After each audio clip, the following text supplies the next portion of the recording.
మీ పిల్లల్లో school performance తక్కువ ఉంది, ఐక్యూ తక్కువ ఉందని టెన్షన్ పడుతున్నారా? That could be iron deficiency symptoms also. I'm doctor Jaganmohan Varkala, consultant neonatologist, pediatric specialist at Paramita children's hospitals Hyderabad. So మన ఇండియాలో రక్తహీనత పిల్లల్లో అనేది చాలా చాలా కామన్. ఒక స్టడీస్ లో తెలియదు ఏంటంటే ఆల్మోస్ట్ మన గ్రామాల్లో ఈ టెస్ట్లలో అంటే ఒక ఐరన్ టెస్ట్ లో మన హిమోగ్లోబిన్ టెస్ట్ చూస్తుంటే ఆల్మోస్ట్ 60% పిల్లలు రక్తహీనతో బాధపడుతున్నారని తెలియంది. సో రక్తహీనత అనేది ఇండియాలో చాలా చాలా కామన్. దానికి వేరియస్ రీజన్స్ లైక్ అంటే సరిగా అవేర్నెస్ లేకపోవడము, సరిగా పోషక పదార్థాలు ఇవ్వకపోవడం, ఐరన్ రిచ్ ఫుడ్ ఇవ్వకపోవడం, ప్రోటీన్ తీసుకోకపోవడము, ఎక్స్క్లూజివ్ బ్రెస్ట్ మిల్క్ తల్లిపాలు ఎక్కువగా కంటిన్యూస్ 2 ఏళ్ళు 3 ఏళ్ళు వరకు ఇవ్వడము, ఆవు పాలు గేదె పాలు ఇవ్వడము, ఇవన్నీ మొదలగు డైటరీ చేంజెస్ వల్ల మనం కామన్ గా మనం ఐరన్ డెఫిషియన్సీ అనేది మనం చూస్తుంటాం. అన్నిటికన్నా ఇంకా ఇంపార్టెంట్ థింగ్ అంటే జనరలీ ఒక జనరేషన్స్ ఈ ఐరన్ డెఫిషియన్సీ అనేది రక్తహీనత అనేది పాస్ అవుతుంది. ఎలా అంటే తల్లి జనరలీ మన ఇండియాలో అర్లీగా మ్యారేజ్ అవ్వడము, తల్లికి రక్తహీనత ఉండడము, తను మెన్స్ట్రువల్ ప్రాబ్లమ్స్ సరిగ్గా ట్రీట్ చేసుకోకపోవడము,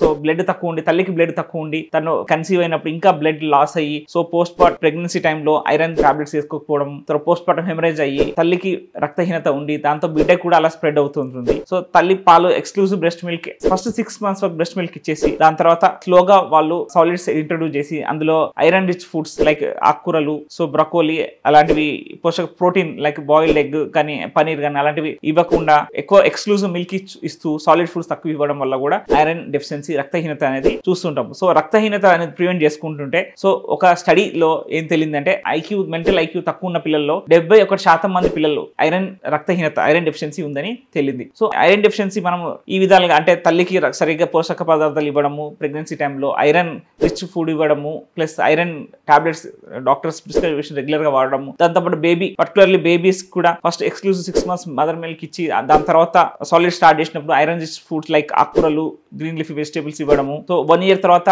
పాలు ఇవ్వడం అనేది రిస్ట్రిక్ట్ చేయాలి. 1 year తర్వాత బేబీకి ఒక ½ గ్లాస్ పాలు మార్నింగ్ ఈవినింగ్ ఇస్తే సరిపోతుంది, మిగతా అంతా సాలిడ్స్ ఇవ్వడము. దాంతో పాటు 6 months తర్వాత WHO సజెషన్ ఏంటంటే ఐరన్ డ్రాప్స్ టర్మ్ బేబీస్ అంటే నిండిన పిల్లలు అందరికీ 6 నెలల తర్వాత 1 year వరకు ఐరన్ డ్రాప్స్ ఇవ్వాలి, 1 mg/day లాగా ఇవ్వాలి. అదే ప్రీమెచ్యూర్ బేబీస్ కి 1 month తర్వాత కూడా ఐరన్ డ్రాప్స్ స్టార్ట్ చేయడం ఇంపార్టెంట్. ఎందుకంటే ఐరన్ రక్తహీనత వల్ల మెంటల్ ఐక్యూ తక్కువ ఉంటుంది, ఇమ్యూనిటీ తక్కువ ఉంటుంది, రోగ శక్తి తక్కువ ఉండడం వల్ల ఫీవర్స్, ఇన్ఫెక్షన్ రావడము, సో ఫిబ్రల్ సీజర్స్ అంటే జ్వరంతో పాటు ఫిట్స్ వస్తుంటాయి కొంతమంది పిల్లలకి, ఆ రిస్క్ కూడా ఈ ఐరన్ డెఫిషియన్సీ వల్ల ఎక్కువ రిస్క్ ఉంటుంది. సో ఐరన్ డెఫిషియన్సీ పిల్లలకి సో అలసిపోవడం, వాళ్ళు ఎదుగుదల తక్కువ ఉండడం, మెంటల్ ఐక్యూ తక్కువ ఉండడం, ఇమ్యూనిటీ తక్కువ ఉండడము, సో దాంతో పాటు ఫిబ్రల్ సీజర్స్ వచ్చే రిస్క్ ఉండడం, ఇవన్నీ ఉంటుంటాయి. సో ఐరన్ డెఫిషియన్సీ అనేది మనం ఈజీగా ప్రివెంట్ చేయొచ్చు. పిల్లలకి పోషక పదార్థాలు ఇవ్వడము, ఆకుకూరలు 6 months తర్వాత ఆకుకూరలు ఇవ్వడం, దాంతోపాటు వైటమిన్ సి అంటే రిచ్ మన సంతరా, ఆరెంజ్ లాంటివి కూడా ఇవ్వడము కూడా ఇస్తే ఐరన్ అబ్జార్ప్షన్ ఎక్కువ ఉంటుంది. సో పాలు ఎక్కువ ఇచ్చే, ఆవు పాలు ఎక్కువ ఇచ్చే పిల్లలు కూడా ఐరన్ తక్కువ ఉండడం, అనీమియా ఉండడం చూస్తుంటాము. So iron anaemia Mukt Bharat అనే ప్రోగ్రామ్ కూడా government, state government, national government start చేసింది. సో దాంతోపాటు మొబైల్ వ్యాన్స్ కూడా చేసింది. సో